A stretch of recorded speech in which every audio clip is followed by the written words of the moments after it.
Assalamu alaikum students. Once again, welcome to Nida Academy. Hope so you all are doing great. Today's our lecture is parts of sentences. आज का हमारा lecture है parts of sentences. बहुत ही simple और easy lecture है। मैं आप लोग को बहुत ही सिंपल और इजी वे में सब कुछ समझाने की कोशिश करूँगी। आप लोग लेक्चर को स्किप किए बगैर एंड तक देखिए ताकि आपको सब कुछ अच्छे से क्लियर हो। सो विदाउट वेस्टिंग टाइम हम अपने लेक्चर की तरफ मूव करते हैं। Parts of sentences. Parts of sentences यानी कि जुमले के हिस्से। ये जुमले की इकसाम अलग होती हैं जो हमने पिछले वीडियोस में डिस्कस किया था। और पार्ट्स ऑफ सेंटेंसेस होते हैं जुमले के हिस्से, यानी कि किन किन पार्ट्स से मिलकर एक सेंटेंस पूरा बनता है। अब हम देखते हैं वो कौन कौन से पार्ट्स हैं। The parts of sentence refer to the components that work together to express a complete thought. Parts of sentence वो कंपोनेंट्स होते हैं जो मिलकर काम करते हैं एक कंप्लीट थॉट को एक्सप्रेस करने के लिए। उनमें से जो मेन पार्ट्स हैं वो हैं, here are the main parts of sentence: subject, predicate, verb, object and complement. इस ये पांच हमारे पार्ट्स ऑफ सेंटेंसेस हैं, लेकिन इनमें जो मेन है वो है सब्जेक्ट, प्रेडिकेट एंड वर्ब। बाकी ऑब्जेक्ट और कॉम्प्लीमेंट ऑप्शनल है, यानी किसी सेंटेंस में ऑब्जेक्ट होता है, किस कभी नहीं होता, कभी कॉम्प्लीमेंट होता है, कभी कॉम्प्लीमेंट नहीं होता। तो इस तरह से ये ऑप्शनल है। बाकी सब्जेक्ट, प्रेडिकेट और वर्ब हर सेंटेंस में मस्ट ही होते हैं। सब्जेक्ट और वर्ब के कॉम्बिनेशन के अलावा सेंटेंस बनता ही नहीं है। तो आज की वीडियो में हम जस्ट सब्जेक्ट को डिस्कस करेंगे। ये सब्जेक्ट क्या है, क्या होता है, उसको देखेंगे। बाकी रेस्ट जो पार्ट्स हैं उनको हम कल की वीडियोस में देखेंगे। Every simple sentence can be divided into two parts, यानी कि हर सिंपल सेंटेंस जो है वो दो पार्ट्स में डिवाइड होता है, सब्जेक्ट एंड प्रेडिकेट। सब्जेक्ट तो वो जुमले में काम करने वाला, और प्रेडिकेट जो rest part of the sentence. Subject के अलावा जो पार्ट होता है सेंटेंस का, जितना भी हिस्सा होता है वो सारा हमारा प्रेडिकेट कहते हैं। ये इसमें वर्ब वगैरह होते हैं, ठीक है।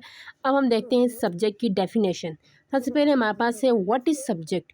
सब्जेक्ट क्या होता है? सब्जेक्ट को उर्दू में फ़ाइल कहते हैं, ठीक है। उर्दू में इसको फ़ाइल कहते हैं। Subject tells something about a person, thing और अ प्लेस, यानी कि सब्जेक्ट किसके बारे में बताता है? किसी शख्स, जगह या चीज़ के बारे में बताता है। इट परफॉर्म द एक्शन और इज़ डिस्क्राइब्ड, यानी कि जुमले में काम करने वाले को सब्जेक्ट कहते हैं, यानी जिसके बारे में कोई बात कही जाए वो हमारा सब्जेक्ट होता है। अब देखते हैं हम इसकी कुछ एग्जांपल से हम समझते हैं कि सब्जेक्ट क्या होता है। सबसे पहले है अली इज़ लाफिंग। इसमें देखो हमारा अली क्या है? हमारा सब्जेक्ट है कि काम करने वाला कौन है? अली है। हंस कौन रहा है? अली रहा है, तो इसलिए ये हमारा सब्जेक्ट है। इसी तरह दे आर स्टडिंग, इसमें दे हमारा सब्जेक्ट है। इसमें ये पढ़ कौन रहे हैं? वो पढ़ रहे हैं, तो इसलिए ये दे हमारा सब्जेक्ट है। एंड लास्ट एग्जांपल है the teacher reads the lesson. इसमें द टीचर हमारा सब्जेक्ट है। टीचर सबक पढ़ा रही हैं, तो पढ़ा कौन रहा है? पढ़ने का काम, पढ़ाने का काम हो रहा है, और वो काम कर कौन रहा है? द टीचर कर रही है। तो जुमले में काम करने वाले को फ़ाइल कहते हैं। अब हम देखते हैं position of subject in a sentence, यानी कि सेंटेंस की पोजीशन, सेंटेंस की जगह देखते हैं हम, वो उसकी सब्जेक्ट की जगह देखते हैं हम सेंटेंस में। क्या सब्जेक्ट हमेशा सेंटेंस के शुरू में आता है? क्या नहीं, सिर्फ शुरू में नहीं आता, या क्या कभी वो बीच में आता है या लास्ट में आता है? तो हम इसको देखते हैं। The subject does not always come at the start of a sentence, specially in English. Subject हमेशा शुरू में नहीं आता जुमले के, कभी वो बीच में आता है, कभी वो लास्ट में आता है। In most basic sentences the subject does come at the beginning, यानी कि हम ज़्यादातर जो बेसिक सेंटेंसेस होते हैं उनमें सब्जेक्ट शुरू में आता है। हमें भी मतलब शुरू से यही बताया जाए, अक्सर हमें भी यही सोच होती है कि सब्जेक्ट हमेशा शुरू में ही आता है, कहीं और वो नहीं आता। लेकिन कुछ एक्सेप्शंस भी हैं। अब देखिए एग्जांपल्स देखते हैं हम। अलीज़ा प्लेइंग क्रिकेट, इसमें जो सब्जेक्ट है अलीज़ा है और वो शुरू में आया है। इसी तरह द डॉग इज़ बार्किंग, यहाँ पर भी हमारा सब्जेक्ट द डॉग है और वो फर्स्ट में ही है। लेकिन कुछ एक्सेप्शंस केसेस हैं जिनमें हमारा सब्जेक्ट शुरू में नहीं आता, वो या तो बाद में आता है, या लास्ट में आता है, या बीच में आता है, इस तरह से। अब देखते हैं कहाँ पर वो सब्जेक्ट हमारा शुरू में नहीं आता है। इन क्वेश्चंस, यानी कि सवालों में हमारा सब्जेक्ट शुरू में नहीं आता। सब्जेक्ट कम्स आफ्टर वर्ब, यानी कि हमारा सब्जेक्ट कहाँ पर आता है? वर्ब के बाद आता है।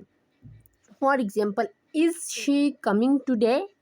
इसमें इज़ हमारा क्या? ये हमारा एक क्वेश्चन है, और इसमें इज़ हमारा है वर्ब, और हमारा जो सब्जेक्ट है वो वर्ब के बाद आया है। शी हमारा सब्जेक्ट है और वो वर्ब के बाद आया है। इसी तरह नेक्स्ट एग्जाम्पल है डू यू लाइक मैंगोस। इसमें डू हमारा क्या है, डू हमारा सब्जेक्ट वर्ब है और यू हमारा सब्जेक्ट है।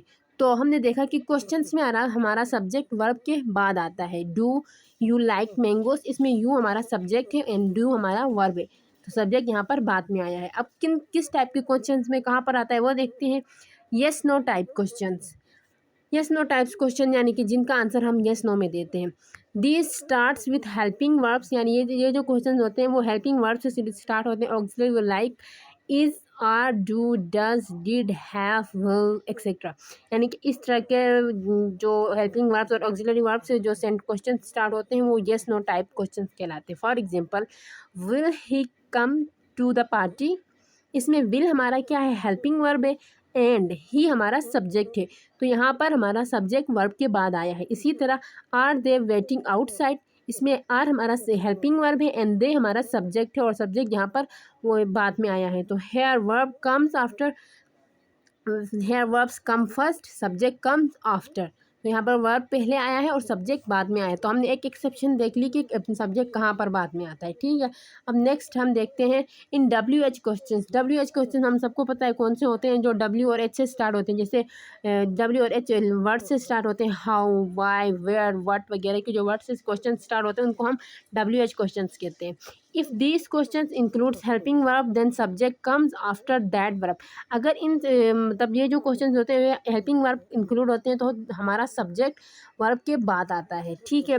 इसी देखो अब हम एग्जांपल्स देखते हैं। वेयर इज़ यूर ब्रदर, इसमें इज़ हमारा क्या है, सब्जेक्ट है और यू नहीं, इज़ हमारा वर्ब है एंड यूर हमारा सब्जेक्ट है।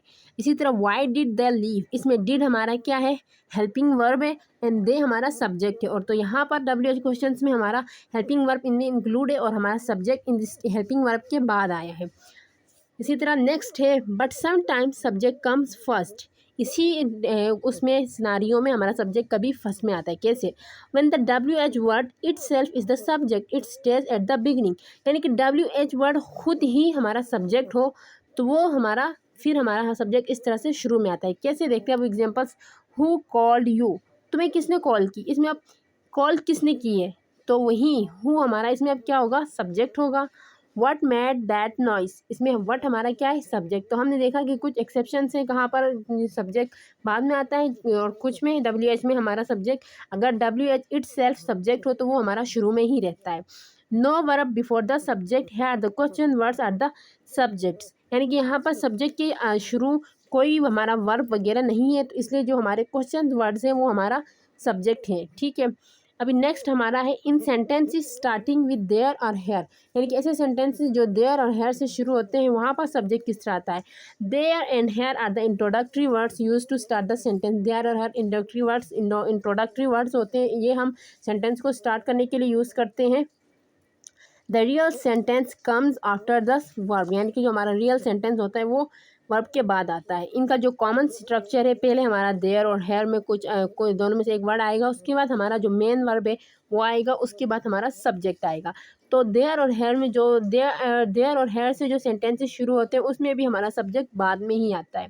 फॉर एग्जाम्पल देखते हैं हम, हेयर कम्स द बस, इसमें कम्स हमारा क्या है, वर्ब है एंड इसमें हमारा सब्जेक्ट क्या है, द बस। अब इसमें देखिए कोई ऑब्जेक्ट वगैरह नहीं है तो ऑब्जेक्ट इस तरह से ऑप्शनल है। अच्छा नेक्स्ट एग्जांपल है, there are many student in the class, इसमें अब हमारा आर क्या है, वर्ब है एंड हमारा मैनी स्टूडेंट हमारा सब्जेक्ट है, तो ये हमारे क्या है, वर्ब के बाद आए हैं। तो देयर एंड हेयर से शुरू होने वाले सेंटेंसेस में भी सब्जेक्ट हमारा बाद में ही आता है। इसी तरह नेक्स्ट केस है in imperative sentences. Imperative sentences में क्या होता है, in imperative sentences the subject is usually you but it is not written, subject imperative sentences में हमारा सब्जेक्ट हिडन होता है, हमेशा वो यू ही होता है लेकिन वो लिखा नहीं जाता, वो हिडन होता है लेकिन वो समझ हम सकते हैं कि वो सब्जेक्ट इसमें कौन सा है। इट इज़ अंडरस्टूड, यानी कि हम समझ सकते हैं। अब एग्जांपल देखते हैं, सिट डाउन। अब सिट डाउन इसमें जो हमारा सिट डाउन मतलब बैठ जाओ, अब ये किसको कह रहे हैं, किसी न किसी को तो कह रहे हैं ना, आपको कह रहे हैं या हमें मतलब किसी न किसी को तो वो कह ही रहे हैं, यानी कि यू सिट डाउन। तो इसमें हमारा सब्जेक्ट क्या है, यू, लेकिन ये हमारा हिडन है बट हम समझ सकते हैं। इसी तरह नेक्स्ट एग्जांपल है, प्लीज़ हेल्प मी, मेरी मदद करो, ये किसी से तो रहा है ना, करने वाला कोई और है तो इसमें हमारा सब्जेक्ट यू होता है, लेकिन इम्पेरेटिव सेंटेंसेस में हमारा सब्जेक्ट हिडन होता है। तो हमने देख लिया कि काफ़ी केसेस हैं जिनमें हमारा सब्जेक्ट बाद में आता है, कभी वो शुरू में आता है, और इम्पेरेटिव सेंटेंसेस में हमारा सब्जेक्ट हिडन होता है। तो ये था आज का लेक्चर। उम्मीद करती हूँ आपको सब कुछ अच्छे से क्लियर हो गया होगा। अगर फिर भी आपको किसी भी तरह का कोई कन्फ्यूजन है तो कमेंट सेक्शन में कमेंट करके ज़रूर पूछें। नेक्स्ट वीडियो में हम टाइप्स ऑफ सेंटेंसेस को डिटेल से डिस्कस करेंगे। अपना बहुत सारा ख्याल रखें। अगर आप लोग मेरे चैनल पर नए हैं तो मेरे चैनल को सब्सक्राइब ज़रूर करें, वीडियो को लाइक कमेंट और शेयर ज़रूर करें। मिलते हैं नेक्स्ट वीडियो में, तब तक के लिए अल्लाह हाफिज़।